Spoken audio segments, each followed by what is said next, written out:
Live from San Diego, California, this is the San Diego Sports Junkies, a show for fans by the fans, with Josh Taylor, Justin Smead, Jason Eitzmo, and Mike Maciejewski. We're talking Chargers, Padres, and Aztecs sports. It's time to let your voice be heard.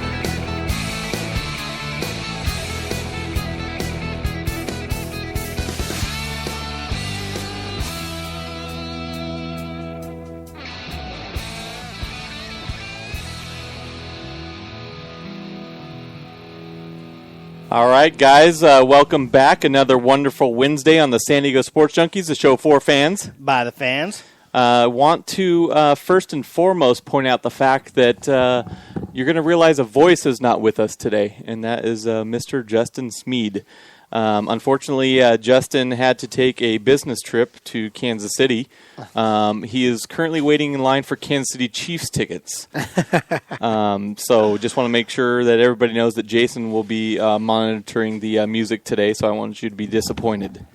But guys, welcome back. We got a great show lined up today. We're going to start off, talk a little Aztec basketball, and as we lead into the first break, we'll bring on Jake Hefner from BoltBeat.com, talk a little about the Chargers quarterback situation, and we'll mix in some Padres talk and rumors throughout the show. So welcome, and please join the conversation, join the chat room.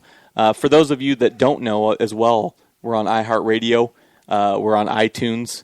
Rate us on iTunes. The more ratings we get, the quicker we come up when you search us. We're trying to get back going on the website that is a work in progress, so bear with us. Welcome to chat room, Darren. First guy in, once again. You know what he does? He wins a free ticket into our San Diego Sports Junkies Fantasy Football League next season. Just for being the first person in the chat room, I think we should allow him to actually be a part of the show. Well, yeah. He's always invited. So, Mikey, let's get into the Aztecs a little bit. Turn around, huh? Yeah, they're starting to pick up some steam a little bit. Knock off Wyoming up there in Wyoming, which is a very difficult venue to pull a win out, especially for the Aztecs. Their record is very, very poor up there in Laramie. Then they come home. Come back and beat UNLV. Right, thank you. UNLV. Yeah, that was, whew. Which, I mean, that'd was have been a tough pill to swallow. Were they looking past UNLV? Oh, no, they weren't looking past. UNLV was, the Aztecs were shooting very poorly. UNLV was doing a good job. They fought for all their baskets, trust me. But, no, I mean, it was one of those games where what the Aztecs do is they grind you down. And, if you ever look at the Aztecs box score and you look at the offense on the first half and second half, you'll definitely see a noticeable difference. The Aztecs really pick it up and do a lot of their work in transition in the second half when the other team's legs are tired. Now, let me ask you, is that because the Aztecs, for the whole game, they play the full court press? Pretty much, and having to work your way up the court all game long, I think that starts to not only tire your legs like you're talking about, but I think mentally you kind of get fatigued. You don't get any free rides to the front court. Yeah, and it also makes you very antsy. It makes you take bad shots because you're tired of playing offense for 35 seconds. They don't ever give up shots like in the first 5 seconds, and if they are, it's a bad shot. So you're trying to get a good shot, and you're here slowly, patiently trying to find a way to the basket and. You can't get it, and it gets frustrating as an offensive player. You want to go ahead and get those easy shots quickly and get back and get in a rhythm, but when you have to grind out for 35 seconds, it's a difficult task. No, and I think it's something, Jason, that's going to bode well for the Aztecs as the season grinds on, because as it grinds on, players are going to wear down a little bit. They're going to get more tired, and the fact that the Aztecs can go 10, 11 deep, that do that full court press, I think it's going to help the Aztecs later on in the season, going into conference tournament play, because they're going to have fresher legs underneath of them. Now, the last game against the Air Force, I mean, they shot like we all were hoping and expecting they would shoot this season. Now, let me ask you this: Was that because Air Force's defense is not as good? Was that because they were more relaxed? Maybe the Aztecs were a little bit more relaxed. They said, well, we're playing a team that isn't quite as good. We can play a little bit more loose. And they were, not only were they knocking down the shots and knocking down the threes, they were draining them. It was just all net, and it looked awesome, and it was nice to see. Now, is that just because Air Force is really bad? Obviously, we beat them. Yeah, we beat them by a lot because they're not a very good team. Yeah, no. I mean, they lost their best 2 players, but who knows why? I mean, Winston Shepard, who is not known as a 3-point shooter, hit 2 of them, 2 out of 3, I believe. And, Quinn hits 5. Quinn hits Shrigley, 5. I think, Shrigley hits 3. Kell hits a couple. Pope hits 1. Yeah. JJ hits 1. The list goes on and on. I think Dave Velasquez hit 2 or 3. The assistant coach. The guy off the bench. Jason Madsmo drained 1. Yeah, from down out here in El Cajon. Yeah. No, but I don't know what it is. Maybe it's just that they just were on that day. Who knows? But, I mean, you bring up a good point. I mean, their 2 top scorers were out for Air Force. There's really not that much pressure. But they're maybe because it didn't tip off at midnight. Yeah, says Darren. Right? Good point. But I really feel like I feel like there's been an evolution on the team where Akil Quinn's been the man. Mm-hmm. Right. And so that pressure is off everybody else to be that guy. And, I think at the beginning of the year when they're trying to find, trying to figure everything out, I think everybody kind of assumed that Poli was going to maybe be that guy. And he, he wasn't shooting very hot. And then, of course, he's out right now with a medical condition. But I think that maybe that kind of made some other guys, made Quinn say, I got to step up. This is my time. I gotta step up. Well, and before you answer, leading into this season, we had this conversation about who we thought was going to be in that, point guard role. Right. And even last year, I had, been kind of high on Quinn and his ability not only behind the arc, but getting into the paint, getting to the free throw line. I just really liked his aggressive nature on the offensive side, and I really felt that he should have been our point guard from the get-go, but I understand with the skills of Kell coming in, and obviously Fisher, who is obviously smarter than all of us, figured that he was the better bet. How could he not be? Right. As the season started, but I still say again that, Quinn, with his experience and his seasoning, having a couple seasons under his belt, I think is the better guy in that position right now for the Aztecs. Yeah, and it's funny that you mentioned that because I remember, I don't know if I was sitting with you guys like off air before the season or other people, and you would bring up Quinn and people go, no way, he's a shooting guard, And when I did my write-ups before the season started, my player profiles, I questioned whether he could defend point guards, and he's become one of the best on-ball defenders outside of Dakari Allen, of course. Right. On the team, he plays. He's a smart player, and you need that at point guard spot. But he's also very cold-blooded. He'll take that shot. He's not afraid. Yeah. Yeah. Even if he's off, he's still going to continue to shoot. I mean, you saw it against BYU, where he took over that game, scored over 20. I think he scored 19 last night, 5 threes. But there was a couple plays where he just took it down to the hole and laid it up. In traffic. So he's really becoming that guy. And so the pressure's off. And again, we all sat there and thought, Poli, Shepard, one of the two are going to be the man. Obviously, Poli, unfortunately, he's not playing right now. But now, I know you don't have any inside information. Nobody really does.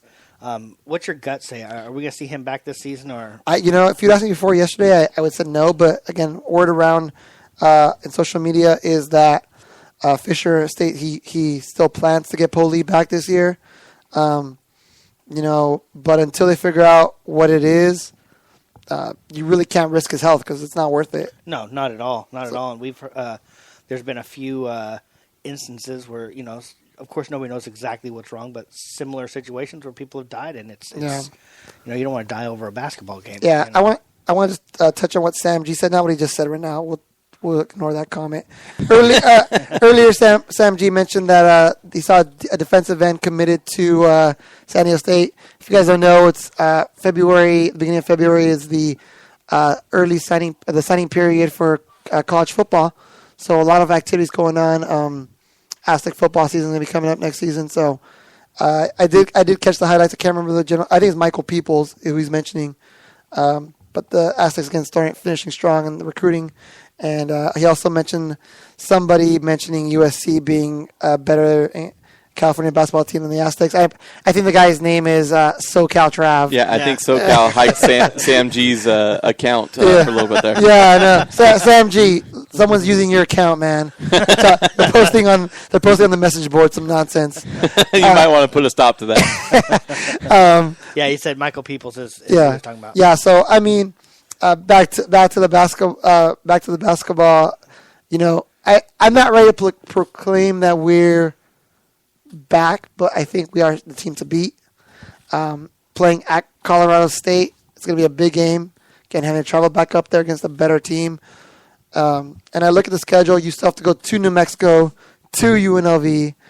Those both places are, UNLV is our house. UNLV plays better on the road anyways. It's our house anyways. And but New Mexico, the pit's obviously tough to play at. Viejas, was that Viejas East? Viejas North. No, so I mean that's going to be a huge game. This Colorado State game is huge, and I know people are asking ranking. I mean, we're almost there. Dayton was 24. They lost in a game that I saw they were winning, and they lost handedly. So we were only a few votes out of that 25th spot, going into Monday's ranking. I do ask you this, Mike. Maybe you've paid a little more attention.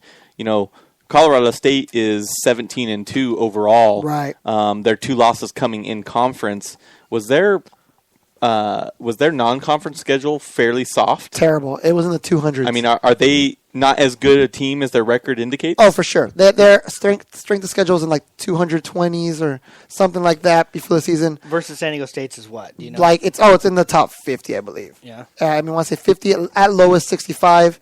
Their RPI is pretty high as well, which takes into account Ken Palm, another measure of measuring how good teams are, keeps them very far behind. So right now, I mean, they did themselves no favors. I mean, I'm looking at the schedule here. You play Colorado State, a tough game here. And then you got Fresno State and Utah State at home. Both games where, the Aztecs will be really high favored at Nevada and at Boise State. So we play Utah just once, correct? Utah State. We play them just one time? I believe so. I'm looking through this. Yes, Utah State and San Jose State we play once. Which is, I mean, Utah State at least is good because, I mean, they are another, tough place to play, especially on the road. Right. And we won't have to hear about the whole, that I believe, their nonsense. student section's better than ours. Yeah, which it's not. The Aztecs, starting to get a little more excitement. Not that I ever lost any excitement for the Aztecs basketball team, but I gained a little, frustration. Darren just commented in the chat room, "Why is Justin so quiet?" Yeah. He must have missed the fact that we mentioned that he's up in Kansas City right now, standing in line for some Kansas City Chiefs tickets for the 2015-2016 season. Yeah. I lost my train of thought a little bit there. You lost confidence. You didn't lose confidence. I didn't lose confidence in the Aztecs. I just got frustrated because of their offensive play.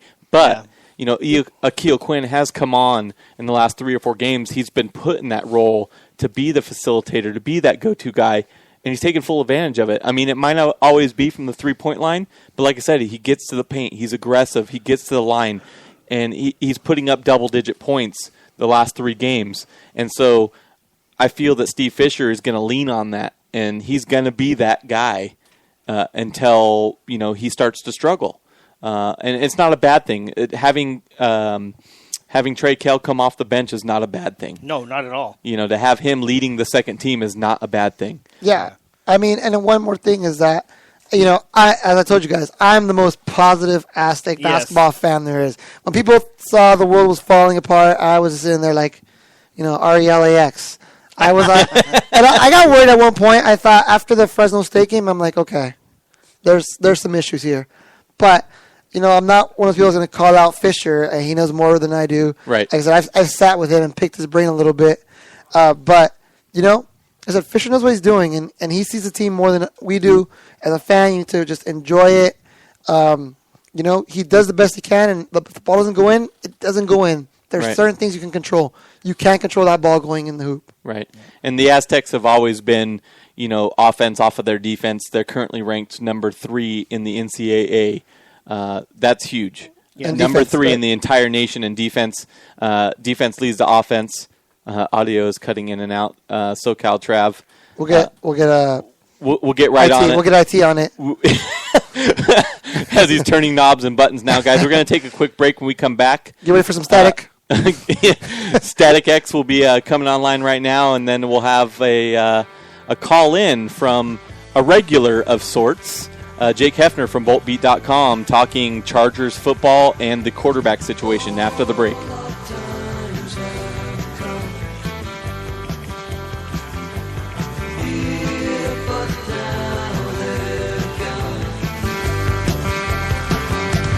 Seasons don't fear the reaper, nor do the wind, the sun, or the rain. We can be like they are.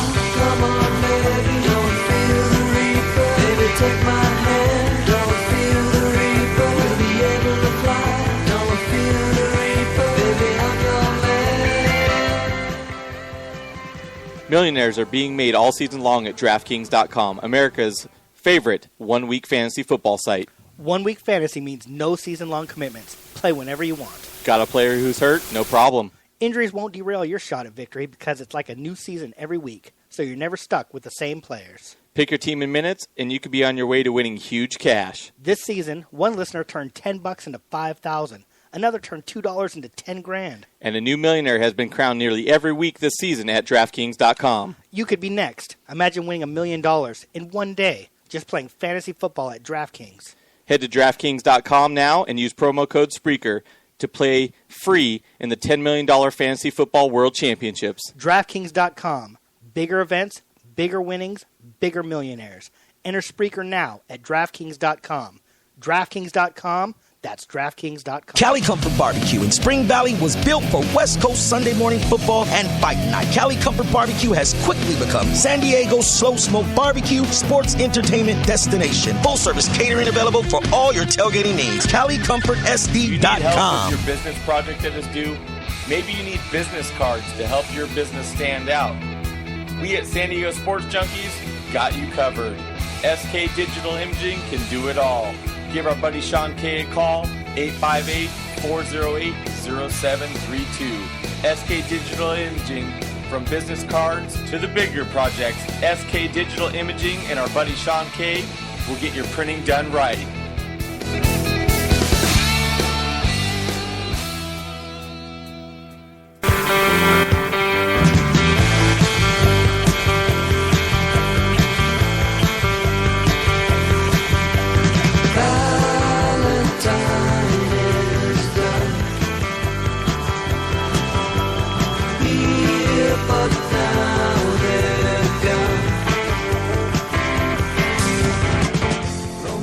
All right, guys, we are back, and we got Mr. LA Live, Mr. Jake Hefner on the line from BoltBeat.com. Jake, welcome to the show, buddy. Gentlemen, how are we doing? We are doing great on a Wednesday evening. How are you doing up there? I'm doing okay. I'm glad you finally at least got my somewhat area correct. Which is nice. So, as we had mentioned last week, we were going to dive into the quarterback situation for the San Diego Chargers. Obviously, Phillip Rivers and company, the direction the Chargers should be, heading. Are they considering, picking up a, quarterback in this upcoming draft? Is that something that's going to be in the 2016-17? What does Phillip Rivers need to improve moving into this next upcoming season? So now that you've had a week to consider all of the above, Jake, what's your take on the Chargers quarterback situation? Well, let's just go ahead and recap just a little bit of as far as where Phillip Rivers as a quarterback finished the year. It was a little dismal down the stretch, especially after the bye week. Stats started falling down the line a little bit, especially when Phillip was. Everybody was talking about him being a possible MVP candidate very, very early in the year. Right. But even with everything that had happened, going through the back injury and, unfortunately, him and the rest of the team not making the playoffs, he did still finish the year with a 93.8 passer rating, had the fourth most yardage thrown in his career, 31 touchdowns, 18 interceptions, and ended up breaking, Dan Fouts' all-time wins by a Charger quarterback. So, and that was set with, as far as that being a record goes, Phillips definitely one of the elite of elites of not just in the NFL, but of course for a Chargers franchise in general. So, talking about things that maybe Rivers needs to improve, it's hard to really gauge that. Phillips kind of did the similar type of things that he did in the 2013 year, or excuse me, the 2012 year, where he felt like he had to force the ball. Right. Because the Chargers were handcuffed by not having a run game, by a makeshift offensive line that was virtually seemed like it was changing week in and week out. And, being the quarterback and being the leader of a team, those natural feelings of doing those type of things and trying to win the game is, of course, sometimes going to overtake you in certain situations. So if that was one thing to fix about Rivers, I would definitely say that that's priority one. But that, of course, comes with the people who stand in front of him. And if he can get the necessary protection that he needs from his offensive line, I don't think that he would necessarily be making those type of decisions. So there is a gray area here of how we have to look at Philip Rivers in terms of his quote-unquote improvement, if we should say it correctly. Hey, Jake. Philip Rivers is 33 years old right now. Depending on the type of quarterback you are, that could be actually really old in the NFL. The type of play that we get out of Rivers is the type that you can play till you're a little bit older. I know Manning's 38, looking to play another year. It looks like 39. Does Philip Rivers want to play as long as Peyton Manning? Does he want to play till he's in his late 30s, or do you think he just wants to, maybe put in a couple more years and get out and take care of the 25 kids he has?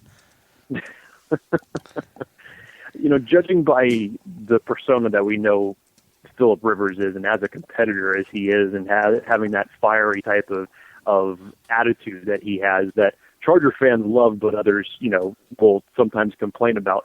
I would say that if it was plausible for him to do it, I'd say he'd want to play till he's 50. Right. And you see it happening with Tom Brady and with Peyton Manning. If you can keep these guys upright and keep opposing defenses from putting them on their backs, these type of players with these type of physical abilities and mental games that they have, they can play for a long time. So I, in no means whatsoever, think that Philip Rivers is slowing down. As long as the team can provide him protection and available weapons to get the job done, I think Philip Rivers has a good period of time ahead of him. Now, this back injury that he's gone through, it's the first real significant injury that he's had ever since his ligament tears in the 2007 playoffs. So he still, for lack of a better term, has been very, very durable. And it doesn't sound like the back ailment is going to be anything that's going to long-term hurt him in the future, which is good news. But again, it just depends. Can the Chargers protect their franchise player? Right, and if, like you said, he can't. I don't see him slowing down, because if he did, he'd be going backwards. With how slow he is right now, anyways. But I tend to keep looking at people. He's not that kind of quarterback that's putting himself in harm's way. You look at RG3 with all the hits he takes. I don't know how old he is, probably 25, 24. Right. He's injured like a 29, 30-year-old, really. Right. So, the way Rivers plays, yeah, he's had some pretty major injuries, but the fact is that he's a pocket passer, and those guys, like a Manning, like a Brady, tend to last a little bit longer. Jake, this is Josh here. The one thing that does concern me is, I know Philip Rivers has been durable, but we don't know the severity of this back injury as far as how he's going to recover from it, because he is not a spring chicken anymore. Not that 33 is old. Let's be honest. I'm 35, and I don't consider myself old. But, you do take a little longer to heal, when you're in your 30s than you do when you're in your, late teens, early 20s. So I am a little concerned there. The Chargers have a tough decision, maybe not this year, but next year, because they need to protect their franchise moving forward. They need to put that person in place, as far as Phillip Rivers' predecessor, whether that's this year or next year. The Chargers do have to have that in the back of their mind, as an organization. I'm sure that they do, and it's way too early to tell as far as, we're before the Senior Bowl, we're before the Combine here, preemptively talking. I don't personally believe that in this particular draft, outside of, two of the biggest name quarterbacks that have been talked about in Marcus Mariota and Jameson Winston, that there is a quality franchise quarterback that you can legitimately build around for your future. Now, again, somebody could find lightning in a bottle like a Russell Wilson in the third round or a Tom Brady in the sixth round. We just never know. And I could be completely wrong on what my estimations are. Again, it's just way too early to tell. I'm sure it's definitely something that the Chargers organization has given some thought about, maybe even for the last couple of years. And not even saying that there is a possibility that the Chargers are thinking about having Rivers play out his contract and throwing out the possibility that they would let him walk when his contract is up after next season. I don't think that that's their plan at all. I think that they will get a quarterback at some point or another, groom him for a couple 2 years, as Rivers was at one time under Drew Brees. And when the time does come that Rivers needs to ride up into the sunset, or the organization feels that they need to make a change, I think that they will. Now, I know that they had talked to him a little bit about a contract extension, and he almost sounded like he was, I don't know, he didn't sound as enthusiastic about it as Charger fans would have liked. Do you think that in Phillip Rivers' mind he has maybe thoughts of playing this out and going somewhere else, or do you think that he's just maybe a little bit frustrated with the way the season ended and it was not the right time to talk to him about that? I think it was, a little bit of frustration, and we don't know to what extent that talks could be had. We don't particularly know the words of negotiations that were actually used. I'm sure it's something that's ongoing. I'm very confident in knowing that they didn't just present Rivers with an offer and he shut it down, or that he didn't like what they had to say. Any of these type of negotiations when it comes to a quarterback in general are going to take some time. So there is nothing that comes easy with the language of a new contract for a franchise player, and one such as Phillip Rivers. Personally, I believe that Rivers wants to stay in San Diego. I believe he will stay in San Diego. I think he has a great relationship with his teammates, with this city, and with what this team has given him, and especially the fans, what they have given back to him as well. So I don't see Phillip Rivers leaving the team whatsoever in the future. I think a new contract will get done. Do you think, sorry, Jake, do you think that this offseason, if the Chargers do address maybe a backup need or will it be like a long-term project need, kind of like a Brad Sorensen that we thought was going to develop? We did not think that's... Okay, some of us thought that. Maybe he's not here today. Yeah, I don't know. Everybody but Justin. But no, do you think they're going to go out, sign a free agent, possibly to come in and compete for a backup spot? Maybe a young free agent like a Jake Locker type? Or do you think they're going to draft someone late again, kind of hope stash them in the practice squad? Hopefully they hit, struck lightning, and they can move from there. At this point, it's hard to tell for this next year because, again, you've got Kellen Clemens and Brad Sorensen now are technically under future contracts for this next year. So in their mind, I think they already have what they want in the quarterback spot. You're probably going to see somebody else come in on training camp like there usually is, because the Chargers at one point or another in the summer always carry 4 quarterbacks. We don't know who that's going to be. Obviously, most of the time that fourth guy doesn't really make the team. So it'll be interesting to see, obviously, as this season played out, because you have the rise of Dontrell Inman and Marion Grice and Brandon Oliver, that it made it expendable for the Chargers to let go of Brad Sorensen, where they didn't really need that extra quarterback situation. So it's all going to really depend on the development and the progression of both Kellen Clemens and Brad Sorensen through this next offseason. I love the fact that you brought that up, because I think people talking about the Chargers starting to think about maybe drafting somebody low, like what Mike said, and stashing him on the practice squad. It's too damn early. I think we got at least 3 or 4 more good years out of Rivers. We could have 5 or 6 more years out of him. Nobody's going to sit for that long on the practice squad. Nobody's going to sit for that long in the third spot. Kellen Clemens did sign a 2-year contract. I'm fine with him as the backup because, let's face it, we get to the backup, we're in trouble anyways. I hope that we won't waste any of our 7 precious draft choices on any quarterbacks this year. It's a really weak quarterback class. If something weird in the first round were to open up and somebody fell, I would be pissed if we drafted a quarterback. We have some needs for right now. We don't care about 3 or 4 years in the future. We want to win this season. We need someone who's going to contribute this season, and a quarterback's not going to do that.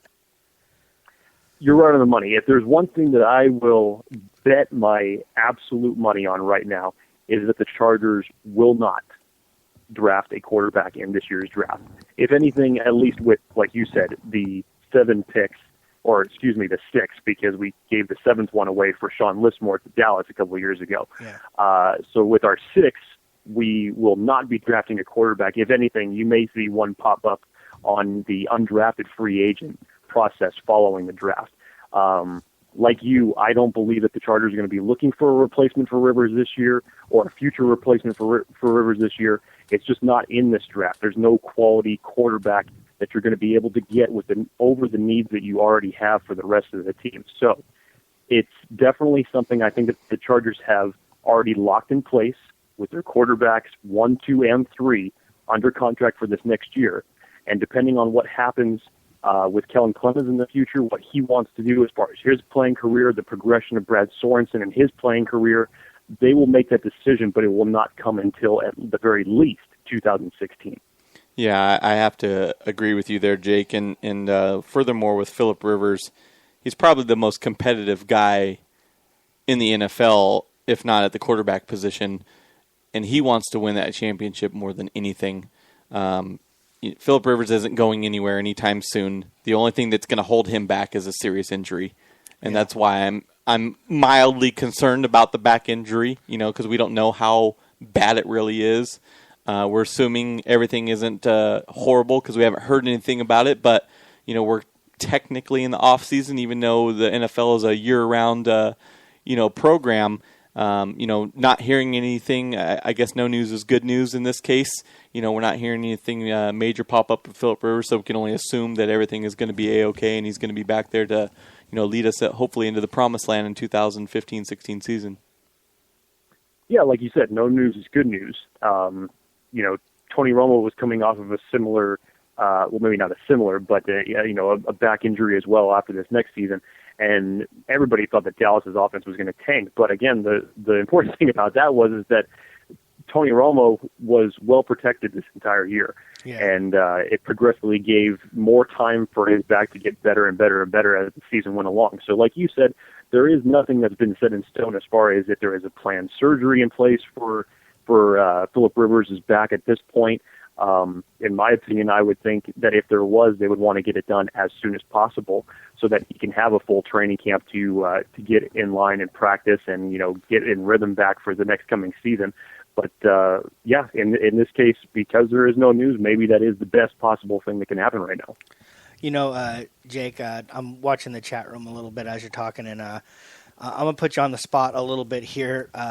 Marcus Mariota and Jameis Winston, both are the 2 quarterbacks that anybody's talking about.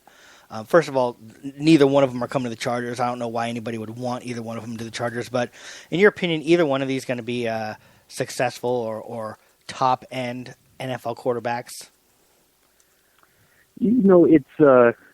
It's difficult to see because if you remember a lot what everybody said about Cam Newton when he came out, and just as far as his senior year and the immature problems, the off-field issues that he was going through, and seeing what he's been able to progress into, he hasn't had an off-field issue ever since he set foot in the NFL. He's actually had his head on straight, and been getting better and better and better. And just the problem for him is I just don't think he has enough weapons as a quarterback. He will always be that threat to beat you with that mobility. I think he's developed actually into a very fine quarterback. I think he does very well and fits the system for the Carolina Panthers extremely well. Is Jameis Winston the next coming of Cam Newton? We don't know. Especially with the performance that he had against Oregon in the playoff games for college, was just a horrendous way to go out and finish your college career. So we'll see what kind of leaps and bounds that Jameson can make. In my opinion, for Marcus, there's been a lot of talk about the Philadelphia Eagles possibly jumping up in the draft. And again, we're talking way, way too early here to even start speculating. But it would make perfect sense that Chip Kelly gets his former Oregon quarterback back to fit into his system, which in my opinion, I think that's exactly what Marcus Mariota is. I think he is a system quarterback. Yeah. He has to find the right team and the right system for him to develop into something that is going to, mirror a elite NFL quarterback in this league. So there are a number of question marks for both of the top guys in this draft, in my opinion. Yeah, I wouldn't be shocked at all to see Mariota end up in Philadelphia. I think that is the ideal and perfect fit for him and for the coach. I mean, there's such a familiarity, and that's the style of offense he wants to run. He's brought that offense from the college landscape to the NFL. It's fast-paced. It's, 60, 70 plays, getting the ball back to the refs instantly so they can run that next play, and you can't swap out your defensive players, and it's tiring the defense out, and that's exactly where he needs to be, in my opinion. As far as Winston, I think he's got some tools, but I think he's got a lot of brain damage up top. I think above the shoulders, he's a lot of issues. I think he's a young, stupid kid, and I think that he looks like the most pro-ready quarterback coming out of this draft. And I actually think that he's going to end up being a better quarterback than Cam Newton in the pros. That's my opinion. Yeah, wow. Safe to say. So, Jake, we're going to put you on the spot again. It's homework time, buddy. This next Wednesday, we're going to be talking the running back situation, and I think there's a lot more question marks in the running back situation than there is in the quarterback situation. So we're giving you a week to come up with the A list of talented information that you provide each and every Wednesday, my friend.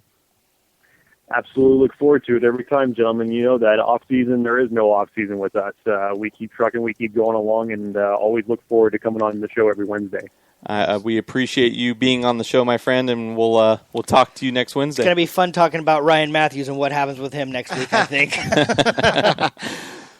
Well, I think a lot of people can pretty much predict that will be an open and shut case very, very quickly. Yeah. As far as the Ryan Matthews subject goes, but we'll wait and see on that one next week. Nice. All right, buddy. Take care. All right, gentlemen. Bye. So, guys, we're going to take another quick break. When we come back, we're going to, open up the phone line, 619-866-4567. Will we get a new caller? SoCal Trav is the usual suspect. Will Sam G have the balls to pick up the phone? I'm calling you out, Sam. After the break, we'll see if somebody wants to call in and talk some Chargers, Padres, or Aztecs sports. Right after the break. Let's go!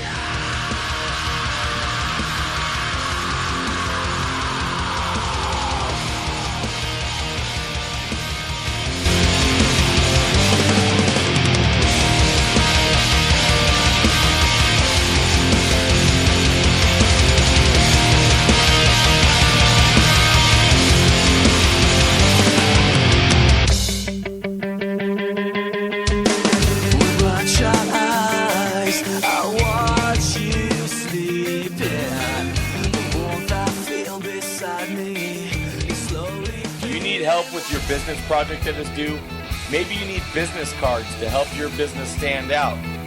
We at San Diego Sports Junkies got you covered. SK Digital Imaging can do it all.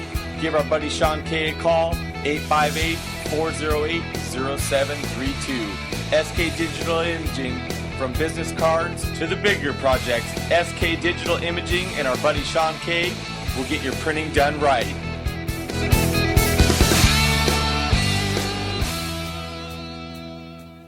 Cali Comfort Barbecue in Spring Valley was built for West Coast Sunday morning football and fight night. Cali Comfort Barbecue has quickly become San Diego's slow smoke barbecue sports entertainment destination. Full service catering available for all your tailgating needs. CaliComfortSD.com. If she knew my shame, there's always something different going wrong. The path I walk's in the wrong direction. There's always someone fucking hanging on. Can anybody help me?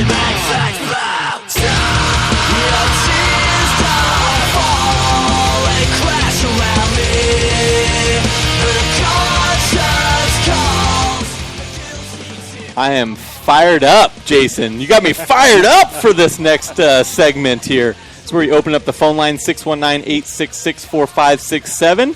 And the first winner, who'da thunk it, SoCal Trav. What's up, buddy? I'm always number one. Don't ever forget it.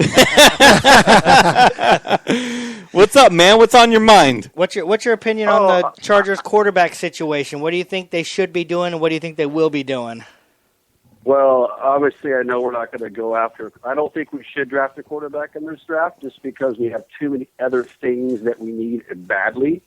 I think Rivers. It all depends. Well, actually, it all depends. Depends on, I guess, his back. I think he's a tough enough guy. You know, he's one of those. He's a redneck from the South, so I think rednecks are pretty tough guys. I think he'll be okay, and I think we'll be fine with him next season. I think he's still got a few more years left in the tank, and like you guys mentioned in the last segment, he definitely has the hunger for a ring on his finger. So I think he's going to be fine, and we'll be good the way we are with the QB situation. So, Trav, each and every week I have to ask you this. How's that Aztec fever coming? Is it growing on you? No, dude. I just fuck with you guys with that. So it's all good. Hey, there's always room on the bandwagon, my friend. There's always room. Now, do you think? I don't. Go ahead. I don't ride wagons, man. I'm sorry. Do you think that Phillips going to play till he's 38, 39 years old like Peyton Manning, or do you think he's only got a couple more years? Do you think he's playing just to win a Super Bowl? I almost said World Series. To win a Super Bowl, and then maybe retire after that. What's your opinion on what his thought process is? I think that if Tom Telesco and McCoy bring in some great top talent out of free agency and draft the key guys and build his offensive line where nobody can break through that wall of giants, and if we can win next year or the year after, I'm going to give it at least 2 more years. I think he will walk out and retire as a champion. I don't think he's going to pull a Peyton Manning or a Brett Favre and play until he's like 40 years old. He's a smart guy. He's not dumb like Manning and Favre. He's a smart individual, and he respects himself, and he's not going to sit there and drag it out till he's like on his deathbed and let this franchise just tumble after he's too old and too rusty to play football. I'm pretty sure he's got an idea of when he wants his career to end. He's got, he's probably sitting back thinking, if it doesn't happen in the next 4 years, it might be time to hang up the shoes. I think he's got an idea of when he's gonna put it down. But I tell you what, until that point happens, he's gonna lay everything out there on the field for the Chargers and this team. I think he loves his teammates. He loves the city. He loves the organization. And he's just that type of player. He's not going to, like you said, he's not going to drag things on. He's not going to, leave us and go play somewhere else. I really think that he's a Charger forever. He's going to be immortally put in that new Ring of Honor at the new stadium that they're going to be building in the next year or two. I truly believe it. Yeah, I believe he's going to retire a Charger too. I don't think he's going to go anywhere. I know, and I think LP would have stayed too if it wasn't for that douchebag that we used to run this joint. So I think he'll stay. Yeah. I think he'll stay here. I think he'll retire as a Bolt, and hopefully we can send him out with a ring on his finger. Right on. So, Cal, we're going to open up this phone line so Sam G can voice his opinion. But we thank you for the call, and we'll talk to you in a week. Yeah, good. I got some things I want to talk to you about for unrestricted free agents next week. So I got a list of things that I think would be good for the team. I want to get your guys' opinion on it, so that'd be good. Oh, for sure. Absolutely. Awesome. Yeah, let's do that. All right, guys, have fun and go Aztecs. On the flip side. Yeah, baby, go Aztecs. All right. Thanks, All right, guys, that opens up that phone line. Sam, feel free to call in 619-866-4567. This is San Diego Sports Junkies, a show for fans. By the fans. You know why I love this segment so much, and I think this is Sam calling in now, because it's open for any topic, Padres, Chargers, Aztecs, anything that you want to talk about. This is your time. This is the reason why we do it. We don't get paid to do this. This is all out of enjoyment of our own personal time. So I believe we got Sam G on the line. Welcome to the show, buddy. What's good, fellas? Not much, man. What's good with you? Not a whole lot. Just enjoying life. Hey, I got a question for you, Sam. What's up? The way that Indianapolis did it, they rode Peyton Manning for as long as they could. They weren't willing to stick out through his neck injury. They had that one absolute shit season, which must have been really tough to go through as a fan. But they got rewarded on the back end. Looks like they got themselves another franchise quarterback.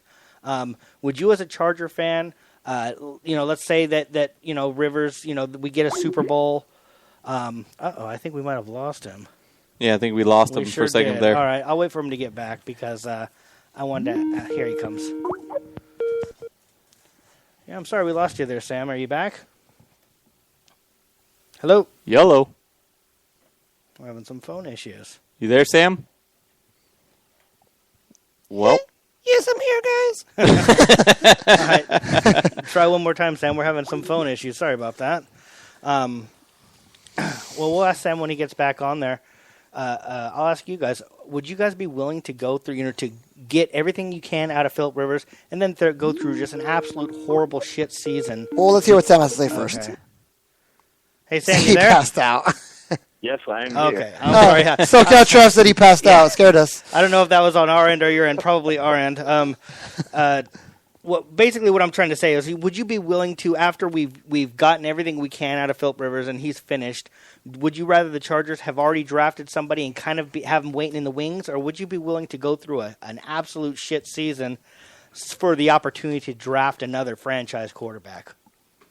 I think what's important to understand is that you're looking into the future, trying to figure out whether or not there's somebody coming that's worth that. Right. When the Indianapolis was going through this entire process, they had that one season that we're talking about.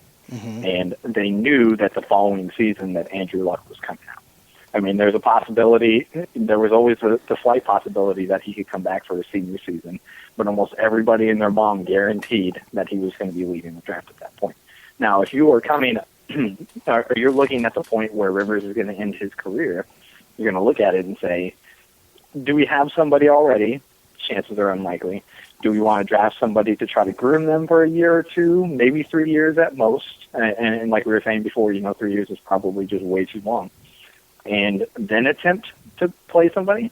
Or are we going to look and see, is there somebody coming up through the ranks that we would like to have that's going to be coming out of college around the time that Rivers is going to be ending his career? And I think, and I've been doing a lot of research on this, and the biggest points that I saw was from Boo P when he wrote an article on it saying, with the few exceptions that we've seen with people like Rivers and Brady and Rodgers, there haven't been a lot of these guys that have come out of college and sat behind a great quarterback to groom into another great quarterback. Romo, I think, was one too. I don't know if you mentioned Romo or not. Romo sat there too. No, I didn't mention him. But the point of the matter is, right? Like it's extremely rare for that to happen. So your odds of finding that quarterback that is going to lead your team to the next level is much higher if you draft somebody that is going to play right away. Right. The one issue I see with that, Sam, is we're assuming that Phillip Rivers will still be playing at a decent level. So I'd be assuming we'd be taking like a mid first round pick to get that guy. Right. So you'd have to have like a suck for luck season where it was a perfect storm for the Colts where Manning had to be out. He had the neck issue. There was no way around it. He couldn't play. If he played, right. You're gonna have the Colts being 10-6, and it's not like he has like he played and then had surgery and could come back next year. The one thing I think is, and I thought about when you said that in the chat room, and I thought back and I looked it up. How many of these? It's still a draft pick. It's still a risk. I saw what Darren said about Jameis Winston being way better than Cam Newton. Pull up their college stats, 0.4% completion percentage difference. Ryan Leaf, he was almost number one. Yeah. He was a sure thing. And that's the thing when you remember. I look back, guys like the guy from Notre Dame that went to Carolina. What's his name, that played here in L.A. in Westlake High School. You know what I'm saying? There's so many guys that are like, this guy is pro ready. This guy is, there's not many guys like that. People keep saying Jameis Winston is Brady Quinn. Yeah, not Brady Quinn. The other guy, he was a douche. I don't know. But there's so many guys that say point for point. There's so many guys like that saying these guys ready. Jameis Winston is is most pro ready. Until he gets there, we don't know what he's going to become. Cam Newton's a good middle of the pack quarterback. He's not a Pro Bowler, So right. I either way, I don't think there's one formula. It's just it's really a luck thing, and that's really what it is. And like you said, luck we said was going to be great, but he could have been shitty, and right. It would have been like, okay, well, he was great in college. He didn't pan out. Hey Sam, really quick. This is Josh. Back in the chat room, you said, can we agree that free agency will dramatically affect the draft? I agree, but do you have a thought process behind that? Yeah, and really it comes down to my priorities as far as what the Chargers should be looking at. And obviously, what they're going to do is completely separate from what I think they should do, right, and from what the rest of us think. Mm-hmm. But my priorities, and this is in order of importance, offensive line, defensive back, and then running back. And then from there, it's fill as necessary. Right. But if you have the opportunity to sign offensive linemen, meaning a right tackle and a center, and potentially a left guard if Watt doesn't move over to guard, right? But the whole idea being that you're going to sign two guys that are proven in the league and can do the things that are necessary, especially at the center position, since that's the anchor for your offensive line. Then there's not really a big need at that point to go into the draft saying, hey, we need to go sign this one guy out of whatever school it may be that is a necessity for our team, right, as far as the offensive line. Right. So you can take out the offensive line at that point in the draft. Let's say that we don't sign anybody in free agency like a Justin Houston, who's going to be commanding huge money, right, like somebody like that. Then we're probably going to look into the draft for a young pass rusher or a young nose tackle, like a legitimate nose tackle, somebody who can actually stop the run and get to the quarterback. Right. Well, and would you agree too, Sam, that in a 3-4 scheme that we run, our defensive line is even more vital than in a 4-3 because they're continuously taking on double teams. You know what I mean? Yes. It's a 3-on-5 situation, so those guys have to be even bigger beasts than you would have in a 4-3 situation. Right. I completely agree with that point, which is why I think, and I've been arguing this for quite a while, and I don't know if anybody even agrees with me or anything like that, but I've said that the defensive line is arguably just as important as the offensive line when it comes to the grand scheme of the game. Yeah, absolutely. Hopefully people do find, see what I'm trying to say. It's not that I value the defensive line more than the offensive line or more than the quarterback or anything like that, but when you're looking at the entire scheme of the team, in the trenches, teams win games. Like, that's not a fact, or that's not me making up stories. Everybody understands that you win games in the trenches, but for whatever reason, people aren't willing to put forth the money or the effort to get those players that are going to win games for you at those positions. Unfortunately, those are the positions that they don't get all the stats that everybody can see. So it's hard for a team to go out and spend a lot in free agency for a position like that where you don't have a whole lot of stats to back that up. So I see what you're saying there. Right. Yeah, and I agree with you, Sam. Like, I'm a big believer starting from the lines, both defensive and offensive, and working your way back. And the thing is that you're going to have some of these guys are going to be, someone's going to have them, and someone's going to not have them. And unfortunately, right now, we don't have them, so we need to get them somehow. Yeah, and I agree. I think that we need to spend smart. I'm not necessarily thinking that we need to make a Justin Houston type splash. Dominican Sue, no. The problem with Sue would be so awesome on the team, but taking that percentage of your salary cap for just one defensive lineman, I think they need to fill spots smartly through free agent and then fill the rest of them through the draft. But I do agree the draft will be determined on what happens in free agency. Right, and that will be the point, right? If the team gets to the point where they don't have to draft in the first round an offensive lineman, I think they're going to get a defensive lineman because there is a high probability of re-signing Brandon Flowers, which means with Flowers and Verrett coming back, you have at least 2 very solid cornerbacks. And then we have a third. I mean, I don't think anybody thinks that Sharice Wright is coming back. So we do have an okay backup at that point, right? A dime package guy. But there's a possibility that you say to yourself, like, okay, we don't need an offensive lineman, we don't need a defensive back, so let's go defensive line. And at that point, I think that's where you either get that pass rusher that you're missing because Freeney's probably not coming back. Right. I know most people assume that he's probably going to retire. And you can get a legitimate defensive tackle, like in the 3rd or 4th round. Right? Yeah. They don't have to be a 1st or 2nd round type of player. And that's why I think it matters. If the offensive line is taken care of in free agency, and that's why I put a lot of emphasis on free agency, then I think that you're going to see defensive line come in the 1st round and then 2nd round. If there's no other options or no other big needs at that point, I think that's where a running back can come in. Really quick, Sam, before we let you go here, you were the one that said that you said that it's going to all depend on how we do on free agency, correct? In the chat room. Yeah. Okay. Yeah. I mean, and that's the part I think a lot of people free agency is not as exciting as a draft. Drafts are fun. Right. Like, they're exciting. You're like, oh, I want that guy.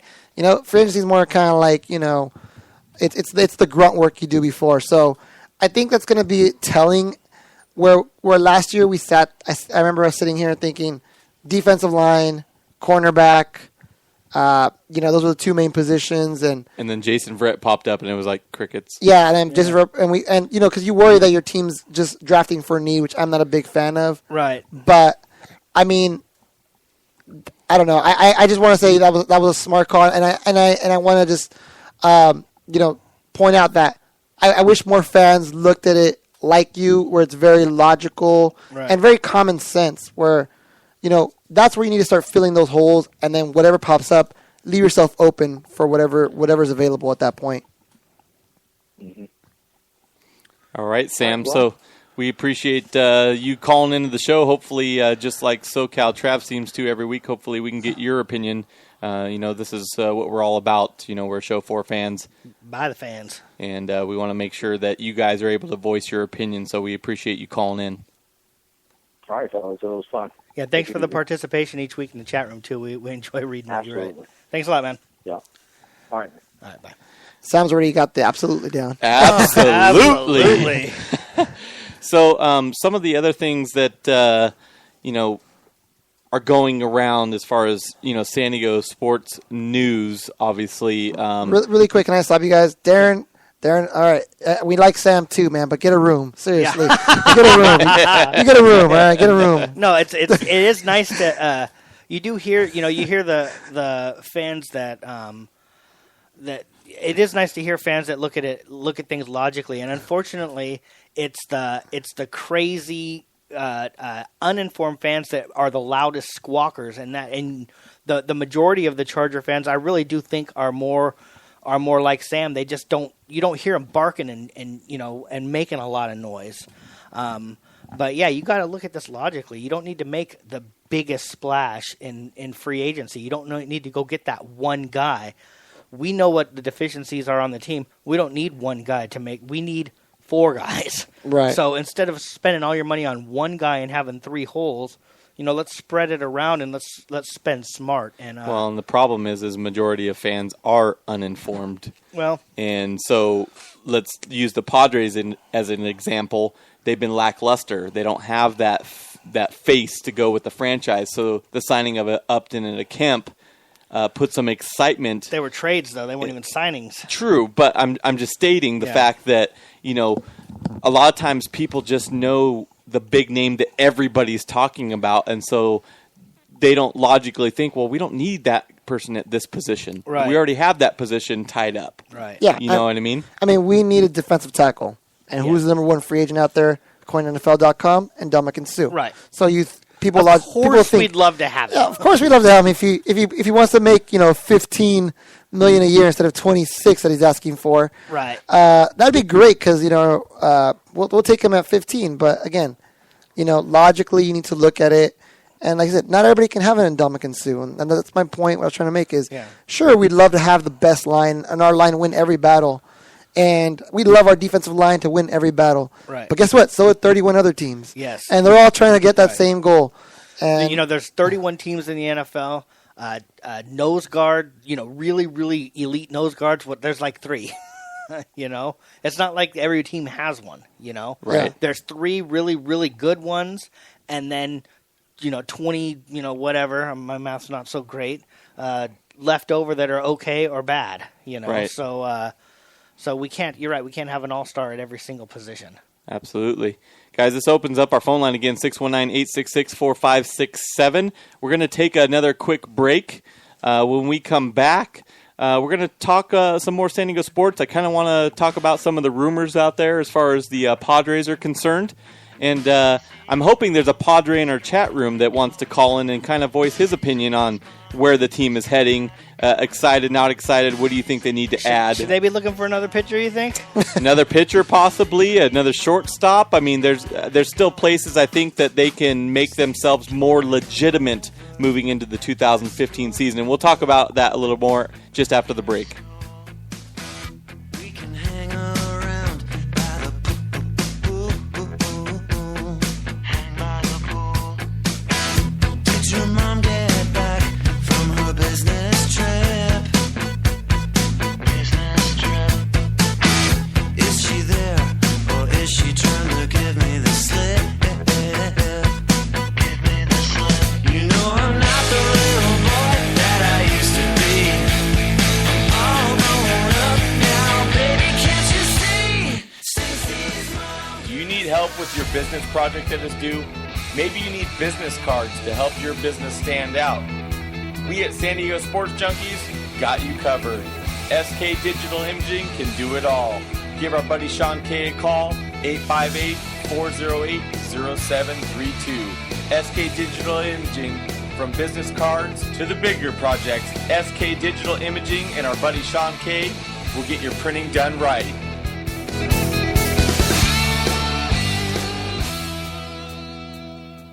Cali Comfort Barbecue in Spring Valley was built for West Coast Sunday morning football and fight night. Cali Comfort Barbecue has quickly become San Diego's slow smoke barbecue sports entertainment destination. Full service catering available for all your tailgating needs. CaliComfortSD.com. Stacy, can't you see? You're just not the girl for me. I know it might be wrong, but I'm in love with Stacy's mom. Stacy's mom has got it going on. Stacy's mom has got it going on. Stacy, do you remember when I mowed your lawn? Mowed your lawn. Your mom came out. All right, guys, we are back, and we're going to want to talk a little bit of, Padres. There's been a lot of rumors flying around, Cole Hamels of sorts. Recently, though, as Sam alludes to, Max Scherzer was just recently signed by the Nats, and since they've been signed, there's been rumors of Strasburg kind of being dangled out there, so it'll be interesting to see if the Padres, go after, possibly a Strasburg, a hometown hero of sorts from San Diego State, somebody who can come in and be a really, really solid starter for this team and make the Padres a little more legitimate moving forward. We got Justin on the phone, and maybe he can shed some light on some of the Padres rumors, a.k.a. We're talking about Steven Strasburg a little bit, Justin. Rumors there, as well as Cole Hamels. What have you heard? What's up, guys? Well, as far as the 3 big ones, I mean, yeah, Scherzer just got signed, Shields still out there, and Hamels. But I mean, all indications, you guys read the same stuff I do. Hamels probably isn't going to get here to San Diego because they want a full boat back in return. So, I mean, giving up, Renfroe, Whistler, Hedges, and, Liriano, the list goes on. You don't want to give up 3 or 4 guys. You want to try to get a haul, but you definitely going to have to take on some contracts. I don't know if it's going to work out. I think that James Shields would be a little bit more interesting. But then again, I don't know. I mean, what do you guys think? The Strasburg thing sounds interesting. Hometown kid would be awesome. Well, I wouldn't consider him a fifth starter. Oh, please. Oh, boy. I love it. First of all, I was wondering how cold is it standing there in line in Kansas City waiting for your season tickets. Yeah, I'm down here at Petco, guys, and let me tell you, my tent, right? I got my tent up finally. It took me 2 days. We got my heater going. I'm good, man. I'm waiting for these season tickets to be. Wow, the line sold. is so long; it's all the way in Petco, in the mall near Arrowhead Stadium. That is crazy. Arrowhead to Petco.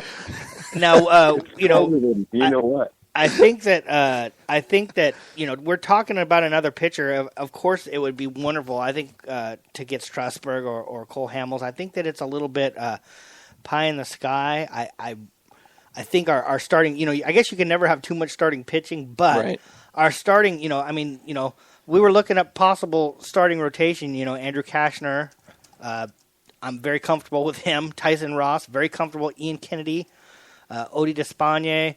Robbie Erlin, Brandon Morrow, and Josh Johnson. Of course, Josh Johnson's a question mark with the health, but that's seven guys that I would be very comfortable taking the top 5 of them with our rotation. Should we be worried about getting rid of a bunch more guys for another pitcher, or maybe should we be focused on maybe trying to get ourselves a shortstop in here? Well, it's funny you said that because I had that conversation with Josh today. I go, I don't really see the need to bring in another pitcher, but I understand the thinking. If you want to be a top dog in the NL West, obviously you guys know how tough the NL West is going to be this year. You add a guy like that, and what did I tell you guys? I mean, prior I said, even though it was the Myers rumor for Hamels, I still said Hamels would still make you an instant contender. And I still feel that way. But I didn't want Myers to go. I never wanted that. But Hamels brings another dimension to your ball club, and that's what I was trying to get at. But yeah, I would stand pat right now. You don't really have to do anything. I agree with you, Jason. I think shortstop's where we really need to be focusing the attention on. The platoon situation with Barmas and Marista. That's fine. Yeah, Marista can play. I'm sure Barmas can play, but is that going to be what you want to do all year? Do you want a platoon? Now, what do you guys think about like a Spangenberg getting a shot at shortstop? No. Sorry. No. I think Mikey disagrees with that idea just a little bit. But Solarte maybe at short. Here's my thing. Solarte. We definitely. I totally agree with everybody. I think shortstop is a key position right now. I think Amarista is a perfect platoon guy. I think he's a very quality platoon guy, probably one of the best in baseball, arguably. But like Justin's alluded to in past shows, when he was so adamant that we needed Cole Hamels here. Even like a Strasburg, he just signed a 1-year contract, tendered, I think it was like $7.4 million, $7.5 million, way, way cheaper than a Cole Hamels that would be at $23 million. And so if you bring in somebody like a Strasburg, and if you were thinking about even going after Cole Hamels that's going to bring you $23 million over the next 3 years, you got Strasburg at $7 million, which is a super talent, makes our team that much more of a contender, and you still have some of that money that you would have put towards Hamels to try to find that shortstop. That's my opinion. Definitely. I know. I agree. We would all agree that Alonso's okay for the time being at first, right? I mean, I don't think any of us are in love with Alonso. No, but with the bats in the lineup. Yeah, I think he's solidified his spot. He can field worth of crap, so he's fine. If he can get back to the gaps hitter we used to know, maybe that, like we said, take a little pressure off. Maybe he can get back to form. But I think we can all agree on first base. And I think, that shortstop position is that one spot that we really need a solid guy in there every day.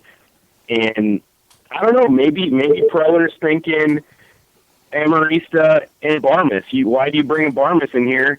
You already knew you were getting Everett Cabrera, right? Getting rid of him. He'd already kind of had that in his mind. So maybe he was already thinking this is going to be a platoon spot for the whole year. Maybe that's what his mindset is. And here's another thing to kind of think about, guys. With the additions of Upton, Kemp, Myers, and company, Norris, defensively, we've taken a step back. So, offensively, I think we've taken 2 steps forward. But with the hear me out. Matter when you score 15 runs a game. Hear me out, though. With the defense taking a step back, you add somebody like a Strasburg. That makes our pitching that much better, which takes a lot of pressure off the defense as well. Definitely. I was just kidding about the 15 runs, but I mean, our lineup, I think it compensates for the defensive, discrepancy there. You know what I'm saying? It's not that big of a deal anymore like it used to be. Padre baseball used to be predicated on good defense and good pitching because our offense had struggled so bad. Now you add guys like you just mentioned. That kind of flies out the window. You can take some bad fielding once in a while because you're hitting a couple home runs a game or you're getting a big knock in a big key situation. So, but yeah, man, I'm on board with you. I think Steven Strasburg would be a key addition to this team, and it really would build so much even more fan support at this point in juncture of the off season. And I'd blow a lid if we got Strasburg, to be honest. Yeah, the thing is, in the chat room it was brought up, the Nats are going to ask for, what they're going to ask for to get Steven Strasburg is going to be humongous. And not only are we talking about a lot of those future, prospects from the Padres, but they're not going to trade Steven Strasburg unless they get a major league quality player, hitter, pitcher, whatever. What, did he say Carlos Quinton? He said Carlos Quinton. Give him Quentin Maben and Venable. I have 3 starting outfielders. Justin, I have. We'll give him a solid guy on the DL. That's Cam Maben. He's always good for the DL. Yeah. Justin, I have to shout this out. Sam it kind of has a rebuttal to my statement. He said, step back. He said, the defense is more like we fell backwards drunk. Yeah. He said, but we got good sex out of it as far as the batters are concerned. That's funny stuff, man. Now, I'll tell you what. You mentioned the step backwards in the defense, and I think that I think a step backwards defensively doesn't hurt as bad as the comparison I'm trying to make is the 2 steps forward offensively are going to be much more important to our team than maybe the step or the half step back defensively. We might give up a couple more runs, but remember, that's going to affect our pitching, which is actually the strong point of the team. The pitching can shoulder stuff like that. It's the hitting that needed the help, and that's what we brought in. Well, we fell into that category, guys, and I'm not saying we're the Yankees of old or the Red Sox. I'm not even saying we're going to the playoffs or winning the World Series. We've fallen into this category now where, like we mentioned, you have 3 candidates in your lineup, not saying they will, that could potentially hit you 30 home runs. That hasn't happened in 20 years. When Greg Vaughn hit 50 and you had Glenn chip in with 20. It just was Caminetti. Nobody's ever seen this from Padre baseball. So yes, the defensive thing you could throw out the window. I don't care if we drop a fly ball and it's 5-2 and we're leading and we give up 1 run. We're still going to win the game because our awesome pitching is going to come in and shut the door. So yes, you can definitely get rid of some of your defense. Totally agree, Justin. Absolutely. I do want to shift gears a little bit. I know you weren't part of the Aztec conversation that we had at the beginning of the show, but we were kind of talking, the Aztecs and they're morphing into that team that we hoped that they would have been at the beginning of the year, where the offense has struggled. Well, the offense has started to catch fire, and we believe a lot of that has to do the fact with the play of Akil Quinn. So riddle us that, but also let us know what your opinion is on this matchup in Colorado State coming up on Saturday. Well, I just want to question, this is directed to everybody, but mostly Mikey in a sense here. Haven't you guys felt, and I kind of said this a while back, I thought they were going to get on a roll and a half. I'm not going to shrug, brush it off, because I'm cool or anything. But I really think, and I'm watching the last 3 games or so, and Mikey and Josh, I don't know if Jason was watching, but they just look like they're in more of a flow of the ball game. Their offense is running more smoothly. There's some ugliness in the offense at times, but compared to the beginning of the year till now, and I know Air Force is down their 2 top guys, and that's not good for anybody. I mean, we just killed them. But the way they moved the ball, the way they got it inside, the way they things just are flowing better, right? And what do they say? You don't want to peak at the wrong time. You want to peak at the right time. Now we're heading into the deep part of our schedule, tough road games. What's your guys' take on it? Because I think they're playing more fluidly than I've seen all year. I agree with you there, Justin. I think they are playing more fluidly. It's been a nicer basketball to watch. Again, we talked about it earlier, and I think a lot of it has to do with Akil becoming, a scorer, opening that as a threat. But yeah, definitely. I mean, I felt like earlier in the season, like it wasn't unbearable, but it was kind of nerve-wracking. Like, oh, what's going to happen here? Are they going to lose the ball? Are they going to be able to get a shot off that's decent? And now the way they're moving the ball, they're getting good shots. I mean, I know everybody gives Shrigley a hard time for missing a bunch of them, but he's getting open looks. He's got to take them. And if we hit them like we did yesterday, then teams have to open up their offense. I mean, Air Force went to man, and Air Force going to man against us. That's just unfair. So I mean, because go ahead. Sorry. Shrigley. Holy cow! I mean, you give him the starting role, and I mean, I know he's missed a bunch of shots, but he's also taken a bunch of shots because Steve Fisher encourages him to. Because once he finds his stroke, the guy's unconscious from the three land, and he proved it in Air Force. I mean, that's high altitude and all that stuff, but the guy just had a really good form, good stroke, was just burying him, and it led to better defense. He was all over the floor. He was blocking shots. I haven't seen Shrigley play like that in a long time, and it was really good to see. And I think games like that can really, really propel you, especially into a Colorado State team that was once ranked, and you're going to go into a hostile environment. That's going to be a tough game for us, but I think we get it done again. I don't think anybody really holds a candle to us when we lock down the D like we do. It's hard for me to envision anybody in this league beating us, to be honest. Right. No, I totally agree, Justin. I was talking about that earlier in the show, the way the Aztecs are, playing offensively, and the fact that we're the number 3, defensive team in the entire NCAA. Right. If our offense shows up, we're nearly unbeatable. There's 2 things I want to point out. Supercharged in the chat room, he says it's all about chemistry. I totally agree. But Sam G says, if and when Poli returns, does the offense lean on him? What do you think about that, Justin? Well, I think Steve Fisher is going to be smart about that, and I agree with Sam. You gotta kind of get him back in slowly. I think it's my opinion, but you don't just rush him back out there. He's not going to be an instant starter. I think he kind of takes over that 6th, 7th man role again, and you get him in a rotation. And until he gets his minutes up again and really shows that he's at a high level, that's how you ease Poli back in. But for everything you hear and read, I don't know if Poli's going to play again this year. And I could be wrong, but from people's, from Ziegler and all these other people you listen to, there's no word on it, and I don't think there will be. So. For a while anyway, and that could be a big loss for this team headed into the tournament later in the year. So, but yeah, I think they'd have to move them in slowly to get them acclimated. Now, what do you think our chances are up in Colorado State? I mean, you and I kind of spoke about this again earlier before the show. They're 17-2. Their only 2 losses are in conference play.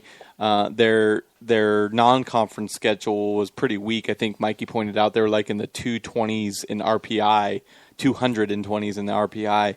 How do you think this game up in Colorado State is going to go? I mean, obviously we're at elevation again. We played well in Wyoming. We've played well in Air Force, both in high elevation courts. Is our length, our depth, and the fact that we press so hard from the opening tip, Is that our key to success, not only at elevation, but moving forward? Oh, definitely, Josh. I mean, you have to keep this type of rotation going. We bring out another starting five. Well, it's usually 3 or 4. It's not a starting five, but we wear other teams down. You have to press from the get-go like Steve has done, and it's been good. You can see the other teams. If you watch these games closely, UNLV got worn down. They could not hang with us anymore at the end of the game at Viejas. It looked like another level. The Aztecs can come at you in different ways. With Takari Allen emerging as a defender and a ball hawk, man, there's so many options now, and you guys know that. I don't have to tell you that, but yes, it wears teams down, and like I said, I would say this game's really important for Colorado State, but I'd say it's equally important for the San Diego State Aztecs because of the division rankings. That means you would have beaten, New Mexico at home, UNLV at home, went on the road to Colorado State, went on the road to Wyoming. Those are huge wins. And then, yes, you still got to go to Thomas and Mack in the pit, but those are games you can afford to lose one down the road. Not saying they will, but if you give yourself these cushions, man, you might be staring at a division title with 2 games left, and you might already have it in the bag. Right.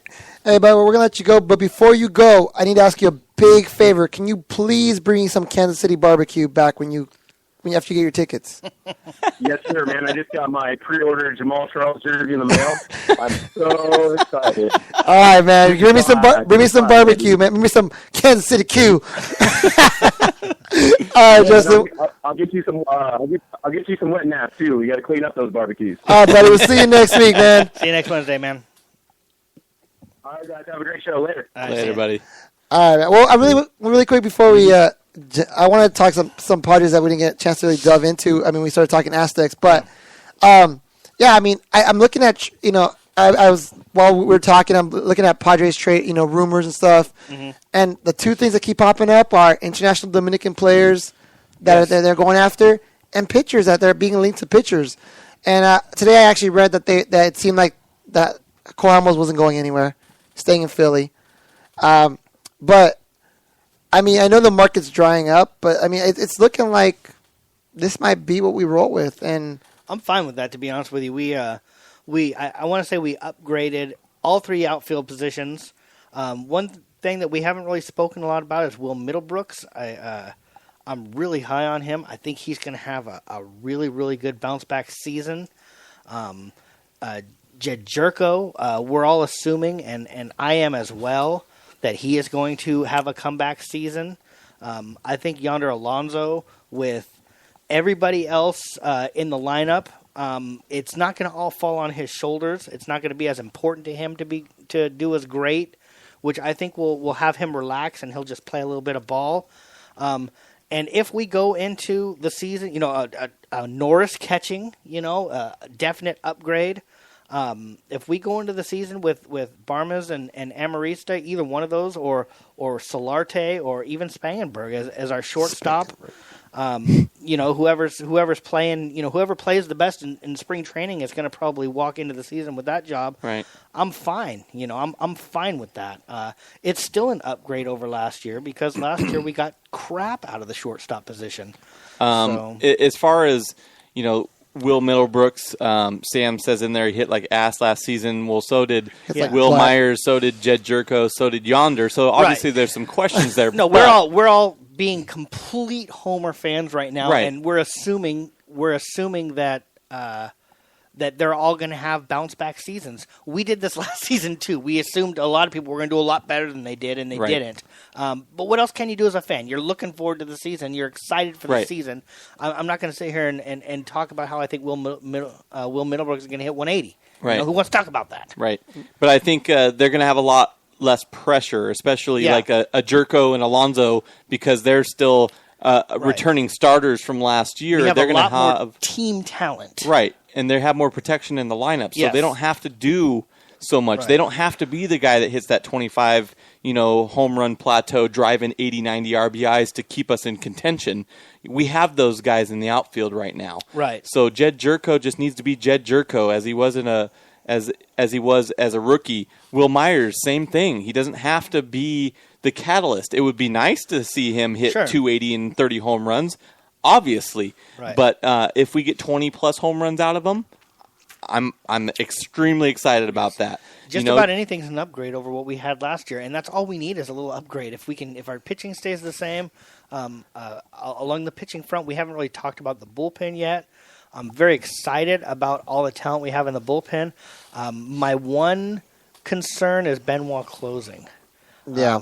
What are you guys' thoughts? Do you think that he's gonna be a solid closer, or you know? You guys know where I stood on this last year. I really thought we should have got rid of Benoit when the Tigers wanted him and kept Street. Yeah. I wasn't a fan of that move. I'm not a fan of Benoit. He just seems Street just comes off with this presence of very calm when he comes to close. Benoit, I'm not saying he comes out looking wild, but I don't feel that sense of calm when he's pitching. Right. But yeah, I mean, it's funny we haven't been talking about it, but pitching it's like a secondary thing. I mean, I'm not even thinking about it. Right. I trust in what we have right now. Yeah. If it's not Benoit, someone else will probably step up. Yeah, I think like maybe Dale Thayer. He has a little bit of closing experience with us, I know. I certainly think that we need to... Yeah, Jason, stop worrying, Supercharged says. You're a worrier. You're a worrier, man. You worry too much. Well, I'll tell you what. It's all the years of being a Padres fan, right? I'm trying to find the one thing I'm worried about, and that's really it. That and starting pitching health. I never thought Jason would be in must-win mode for the Padres before Game 1 starts of 163. Well, I do want to say Supercharged asked about, and I'm sorry, Cuban player. I asked him which one. I wasn't sure. There's a couple that the Padres are linked to, Moncada and Oliveira being the two that I can think of off the top of my head. I know Moncada, I think, is 19. The bidding is starting to get a little heavy with him. A lot of Yankees are getting involved. So his showcase is coming up in Cuba. Moncada, I think, Oliveira's been in the Dominican. He's more ready, but he's a second baseman, I believe. Yeah. And so obviously we gave Jerko a bunch of money. Right. And even though they've talked about him being a better player right now than Jerko.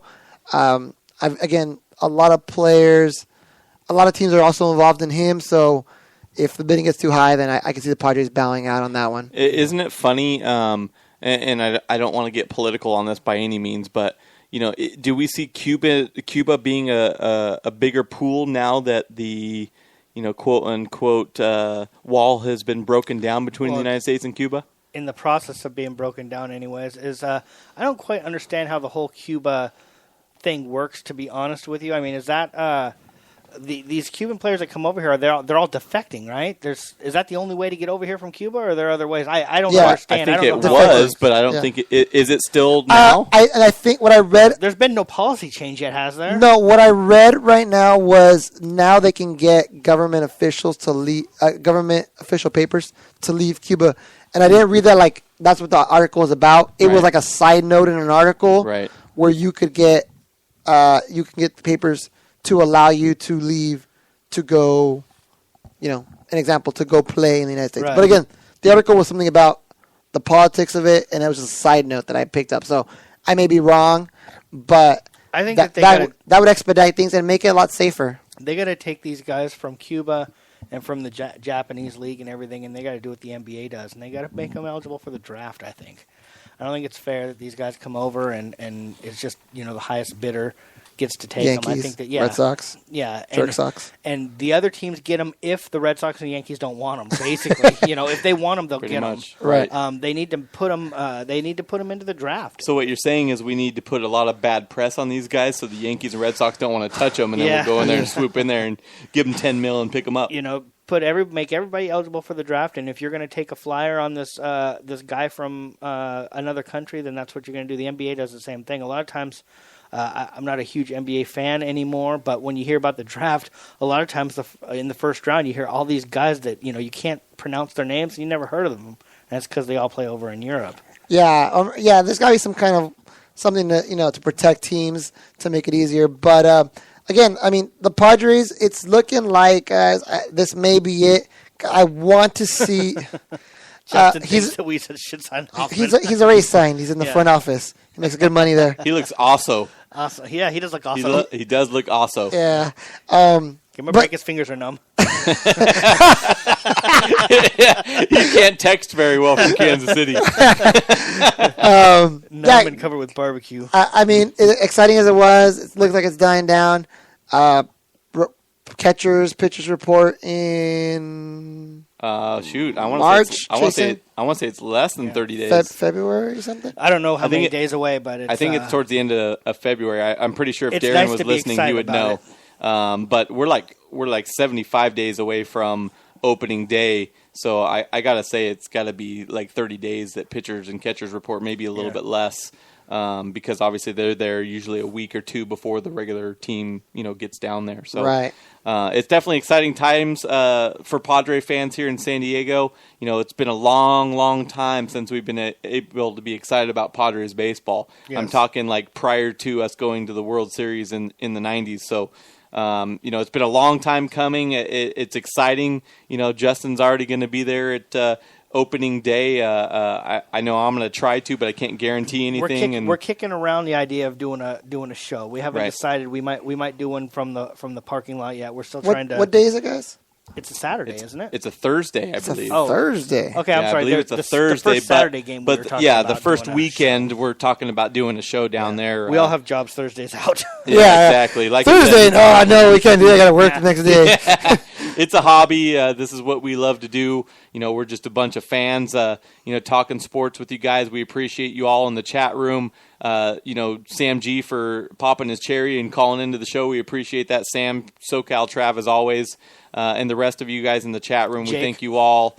Jake Hefner from BoltBeat.com. Guys, this is the San Diego Supercharged. Sports Junkies, a show for fans, By the fans. and we are out, guys. And we'll be talking running backs. Anybody who wants to talk Charger football next week, we will be talking running backs. So, Do your homework. yeah, do your homework. Get your Ryan Matthews hate ready. And it's going to be really interesting. One last side note too. We're gonna make sure that Justin posts his Kansas City tickets on Twitter, so be on the lookout for those. Yes. All right, guys. The San Diego Sports Junkies, a show for fans by the fans. We are out. We are out, guys. Little Later. lives get complicated. It's a simple thing.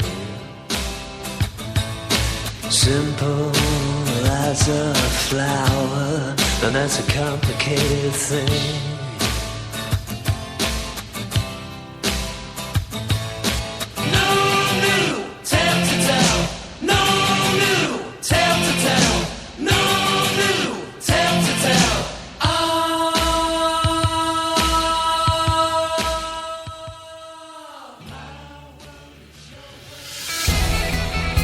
Thank you for listening to the San Diego Sports Junkies, a show for fans by the fans. Brought to you by Cali Comfort, home of the low and slow barbecue, and SK Digital Imaging with Josh Taylor, Justin Smead, Jason Eidsmoe, and Mike Maciejewski. Subscribe to us on iHeartRadio, on Spreaker, and on iTunes. Visit SanDiegoSportsJunkies.com for all your Chargers, Padres, and Aztecs news.